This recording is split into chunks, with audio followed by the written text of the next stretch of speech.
I'm not going to do you a PowerPoint presentation. I'm going to show you some stuff, but this is as far as we go in terms of PowerPoint. I was trying to work out what do you say at a kind of after lunch speech and an after dinner speech and versus a conference. And I've done lots of conferences, and they're usually PowerPoint driven, but I haven't done many after dinner speeches or after lunches, so it's a new experience for me. It's quite intimidating, albeit not for maybe the reasons that you think. It's intimidating for me largely because I have some experience of the IAA before, but in terms of numbers, it's quite a nice discrete group. But on Wednesday this week, I was presenting to 350 finance managers within the Jaguar business, and that's quite intimidating. When you're the new boy 10 weeks in, and one of the slides or one of the films you put up is in times of recession we should be advertising more as opposed to less. And I used that classic kind of piece of research that was done that referenced 1981 recessions and the bouncing basketball, as some of you may have seen it. And in times of recession, those brands who continue to advertise 15% growth coming out of recession over and above those people who don't advertise. And the ones who didn't advertise didn't think they could afford to advertise, and the ones who didn't think they could afford to not advertise. So that was an interesting challenge in front of new finance director, main board director of Jaguar Land Rover and his amassed team, and tried to explain why we're kind of running a campaign just about to in the UK, which is all about brand and less about selling cars today, but actually we need to move people further up their advertising funnel. And the other thing, which my other big presentation so far on the business in the last few weeks, is having to explain some of this also to Castle Bromwich. We have a factory in Castle Bromwich that makes XJs, XKs, and XFs, which is pretty much our lineup. And so our first presentation started at 4:45 in the morning. Adrian Hallmark and I, we arrived to do that, and then we did 5 presentations over the course of the day. The first presentation, to be fair, was actually only about 60 people, so that wasn't too bad. But then the room filled up with 500 people, and it was pretty much like that all day. So the scale of the event is less intimidating. The intimidating bit comes for me in terms of my experience of the IAA and also PAC. And that is largely my experience of the IAA. And I was asked to do that, and often these things come around in the diary and you say, yes, no problem, I'll be fine, we'll do it, no worries. And then as things get nearer and closer, people start kind of saying, actually, we need this from you and need this from you, and then you realize it's actually quite a big gig. And so I turn up, and I thought, actually, the brief's all about Honda. I ride a motorbike, I'm a motorbiker, so I'll turn up on the bike, because actually it's good theatre as well, actually. So I arrived in Oxford on my VFR 1200. I did the brief in my leathers. I did tell people I'd be back on Friday wearing something different. I turned up on Friday with a 3-piece suit, so I can do both. But then, I turned up on Friday, and we had this kind of whole dinner and awards thing, and it's black tie, and it's very formal. And then we went to a pub or a bar in Oxford, and then we went back, and then before I knew it, it was getting light. And you know, I mean, I'm 41 now, and I don't think that's old, but still, I haven't stayed up all night for a long, long time, actually.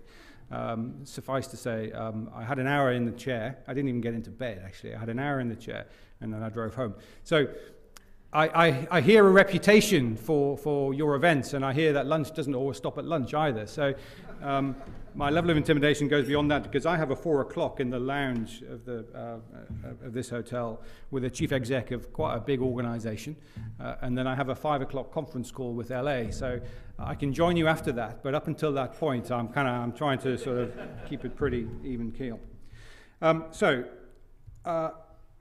The other challenge here is I've tortured myself all week about what do we say, how do we go about saying it? And I was in Pinewood Studios on Monday talking to one of our agencies, and they showed me a piece of film, it's the first time I met them, so we're in that agency cred presentation scenario, which is we're fantastic at everything, you just have to give us more. And they were just showing me loads of stuff in their reel, and they showed me one thing, which is a piece of film I actually found quite engaging.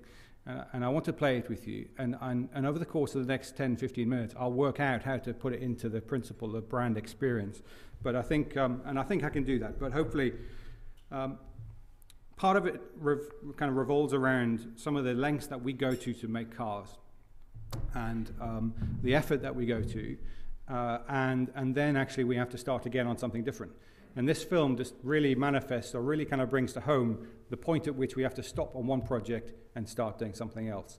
And I think as an industry, actually, that's something that we have to get our heads around as well.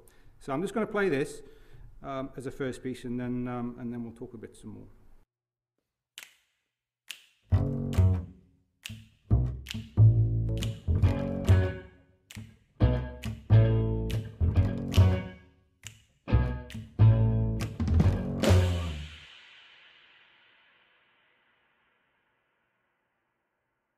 When I saw you, boy, you were all a girl would need.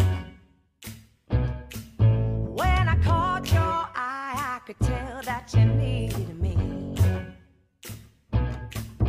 And I can't get you out of my mind, it's driving me insane. And all I want is to tell you my fever's to blame.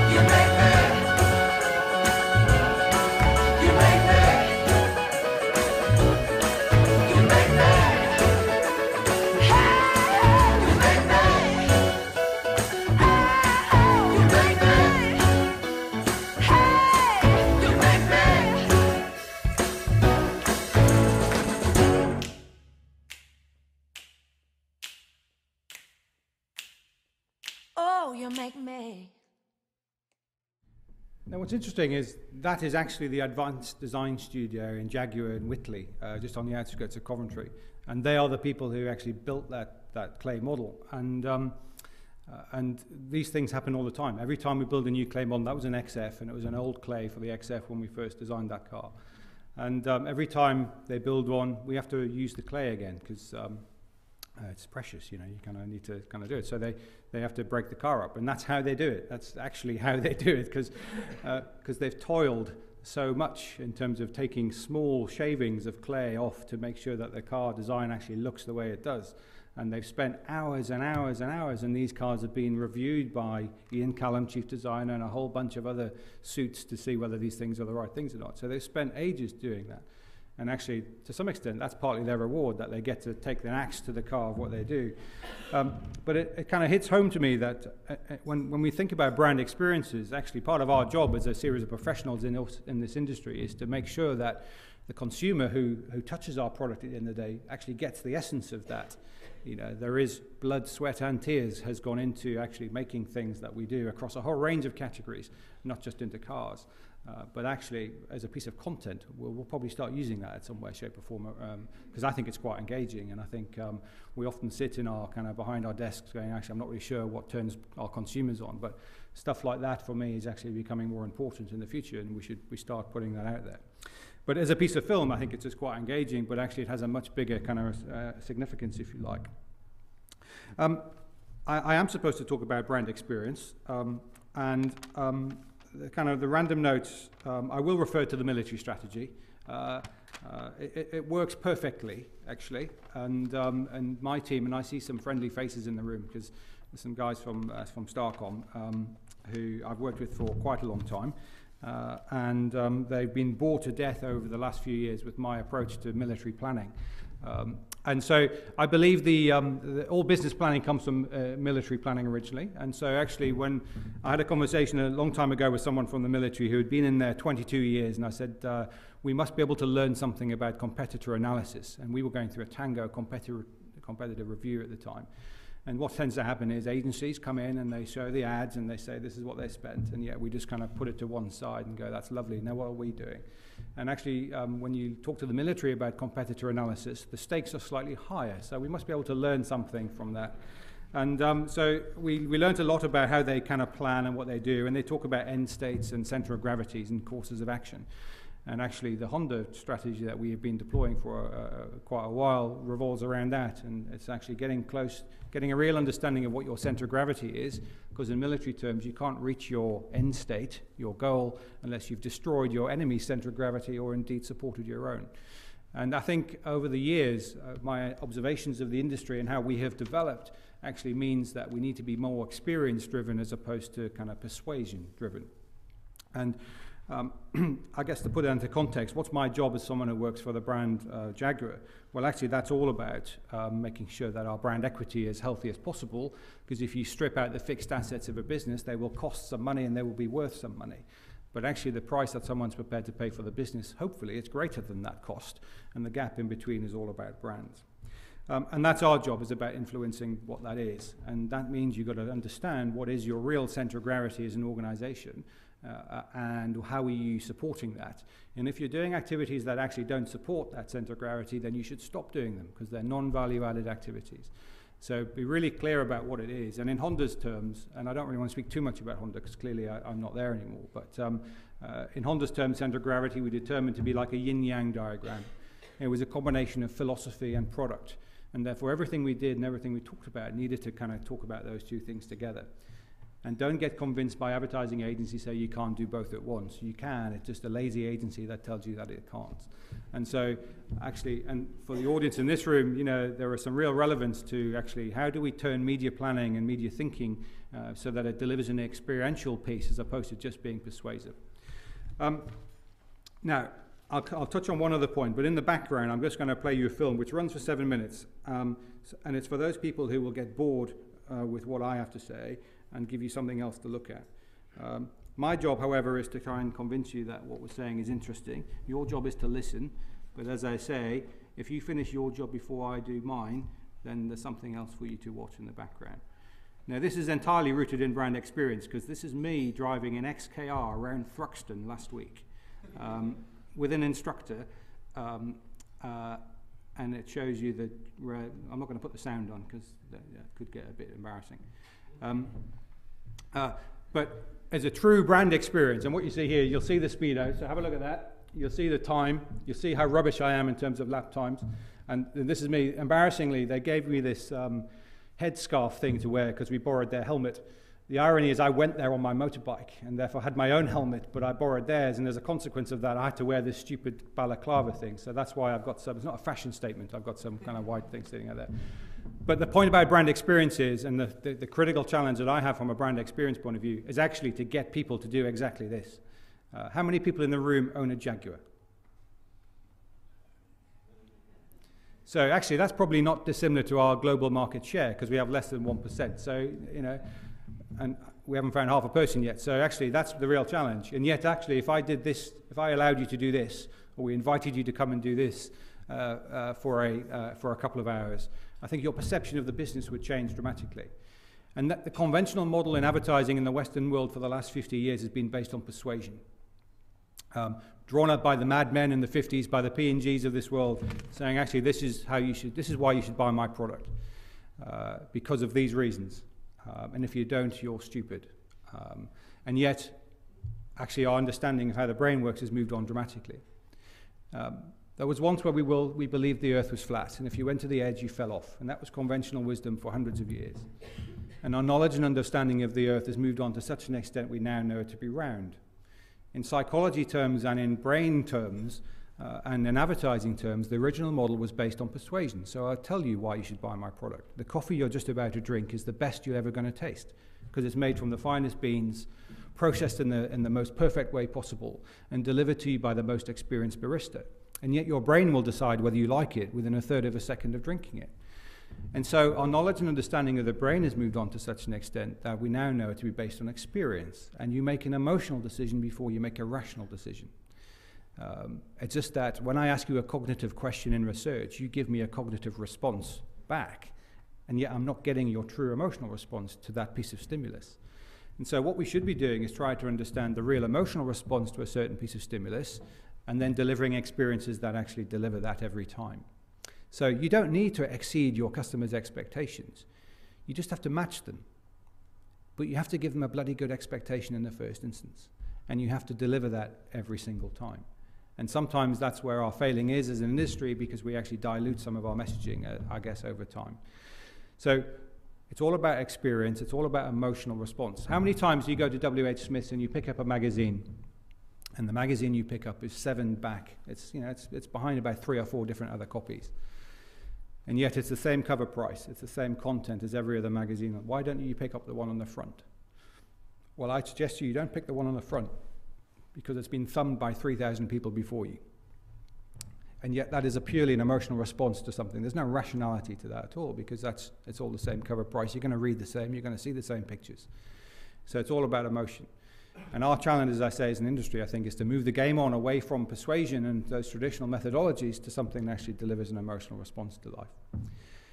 And one piece of research we did do at Honda was all about experience. We actually measured people's physiology that they went through as they went through a particular experience. So we wired some people up to a piece of equipment that you wouldn't know I was wearing if I was wearing it now. We sent people into a dealership and just told them to go and buy a car. And it measured your heart rate and your skin response, your galvanic skin response. It measured your respiration and your muscle contraction, which all of these things your brain does for you automatically. And that was the closest we could get to using an fMRI scanner, which is what the scientists would probably tell you to use to get an understanding of how your brain responds to a piece of stimulus. And what we found was actually probably very different to what you might expect. And if anybody's tried to buy a car in the UK over the last few years and you've been able to buy one, then to be fair, you've done bloody well, because it's a torturous process. It's very difficult to actually get into that and to actually come out the other side with a car. And we found a whole load of different trigger points in that process. But what we did find was where it worked very successfully, you had someone with very high levels of emotional intelligence who understood the situation, were able to deal with someone very in an empathetic sort of way. And actually, the science proved that that was the right way to deal with someone as opposed to the traditional car experience. Now, we discovered a couple of things through that process. One was a couple of new terminologies, actually. One called telic and one called paratelic. Not paralytic, which some of you may be later, I don't know, but paratelic. And telic comes from the Greek word telos, which is goal-orientated, and paratelic comes from an experience orientation. So we've all been in this situation. We're not one person or the other. But if you only have 20 minutes for lunch, for example, and you need to get outside into Boots to get your lunch or something and get back again, what tends to happen is if you go in there and it's as expected, then you're in a pretty comfortable state, because that's pretty much as you think it should be. But if you start getting a whole bunch of new stimulus from people about, here, taste this, smell this, try this, rub this in, then actually you start getting a bit anxious and life becomes a bit more complicated. And you want to get away from that because I've only got 20 minutes to get in and out. And so what happens, the psychologists measure what they call your hedonic state. And what happens is that your hedonic state starts, to your view, not my view, very high in your top left, and because you're very comfortable. But as you increase the level of stimulation, what happens is your hedonic state comes right down. You get really, really anxious. Now, if you're in the other state, where you're in much more leisure type of environment, you've got more time to kill, or you're on holiday or something, you go in there, you want a bit more stimulus. And if life is pretty dull and boring when you're in there, you start off at a pretty low level of stimulation, if you like. But if you go in there and someone says, here, rub this, try this, smell this, taste this, what happens is the stimulation increases over time, you actually end up in a different place. And the point of that story is you end up with two diametrically opposed customer experiences. And yet as an industry, we tell the dealer that there is only one sales process. And we research the dealer, and actually if they don't do it as we suggest, we penalize them by taking bonus money away from them. Now the point is, we destroy that relationship with maybe 50% of the people every time someone walks into a dealership. So what we started to do was say, well, actually, let's test whether it is 50%. And what you do tend to find is actually around about 75% of people in that environment want to go in having an experience orientation, because they want to touch, they want to smell the leather, they want to touch the handles, they want to understand what the car's all about. And so actually what we have to do is screen for someone who, we assume people are in a leisure, an experience environment, but we have to screen for them to see whether they're in a task-focused environment. And to do that, we started using triage principles like you'd find in an emergency, accidents and emergency environment. So if you go to A&E tonight, here's a story. Let me kind of predict how it might pan out. You go to A&E tonight, having had quite a healthy afternoon here, and you'll walk in and they'll ask you 3 questions. And one of those questions might be, have you got a pain in your left arm? Have you got a pain in your chest? And if you answer no to those, which I suspect you might if you're capable, they'd say, go and sit over there, please, and we'll be with you in about 4 hours. If you answer yes to 2 of those questions, they'll say, please come and sit down here, and we'll get 20 people to come and work on you straight away. And the point is, in every retail experience in the land, you're not one person or the other, but there are times during our day where you flick from one or the other.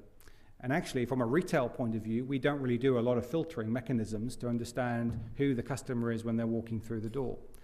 And so actually, as an industry, we have to get a bit cleverer. Not just the car industry, but the whole kind of customer experience industry has to get a bit cleverer. And what I hear a lot of at the moment is experiential marketing agencies. We are the leading, tends to be the most common. We are the leading experiential marketing agency. And often the critical question is, tell me the difference between theatre and experience. And they're very subtle, but the theatre tends to be just kind of, lots of noise, lots of point of sale, lots of interesting activities. But the real essence is actually what's happening in terms of how are we managing your sensory kind of experience, if you like. And let's delve deep into understanding what that actually delivers, as opposed to just being quite superficial. Now, there are lots of really good experiential agencies about, but there's a lot of those who don't really kind of deliver that for us. So I guess the overall point I'm trying to make is the industry needs to move on, not just the media industry, but the whole communications industry needs to move away from a persuasion model, which is I'll tell you actually why my car is better than yours, to one which people draw that conclusion for themselves, but that actually is matched against the expectation we give you in the first instance. And that has many, many touch points across any organization. From my experience, from the very first point someone sees something about Jaguar, to the touch point on the website, to their experience on a telephone call, to that of receiving any kind of material, maybe that'll be a brochure or something else, and then indeed to going into a dealership and having some kind of customer interaction in a dealership. And I would argue that the industry doesn't really do it that well, but we're trying, but we need organizations like yours to help clients come away from that traditional model into something that's a bit more interesting. Because you go home tonight, ask someone to respond to a piece of stimulus that you might give them or show them, and you will get a response. And I would argue that that response is on a scale of I like or I don't like, and that's the crux of life. You don't need mystery shops that give you 24 different categories of questions. You just need someone going, did you like that? And they go, yeah, I did actually. And then actually they're more predisposed to come back next time around. So in a very short way, I don't know whether I'm on time or not, but that was the kind of message I wanted to deliver really, is that we need to move the game on. The industry needs to move on. It's not about reach, it's not about frequency, it's about experiences. And every discipline within the whole marketing community needs to actually address that and deliver that every time. And if we do that, then I would suggest that consumers are less cynical about marketing, less cynical about advertising, and begin to appreciate some of the things that we do as an industry and actually give the industry the credit that it's due given the amount of revenue it generates for the country. It also supports huge amounts of brands. So back to the original point, the fixed assets of the business, with a price on top, that equity in the middle is all about the brand investment and the brand equity. Brands build businesses, businesses build communities and economies, and actually that's what we need to do in the next few years to get away from where we are right now. And to end, I'm going to do a gratuitous piece of value by showing you my next ad. This is the world premiere of this ad. It's never been shown in this room ever before, and not to this audience. And it will come on the UK screens later this year, probably around about May time. It's already beginning to kind of be shown around the world. It's not my ad. I haven't done anything to do with it, but I actually think it's a good start for Jaguar, and hopefully it'll begin to kind of change the game a little bit. And it's part of a strategy that we are beginning to develop to move Jaguar away from being something that you might consider to be an old person's car or an older person's car. I have something for you coming in the next few months that I think this room was bang on in terms of target market, and I hope you'll see that, and you'll see as the messaging starts to come out that actually you're all rich enough to afford one. So hopefully I'll see a different show of hands if we come back next as a guest instead of a speaker. So maybe this time next year we'll come back and see how many people have placed an order.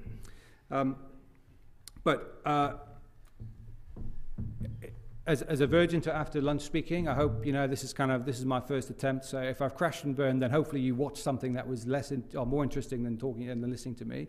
If you like this, then fantastic. If you don't, then I'm sorry, but that's what's coming out.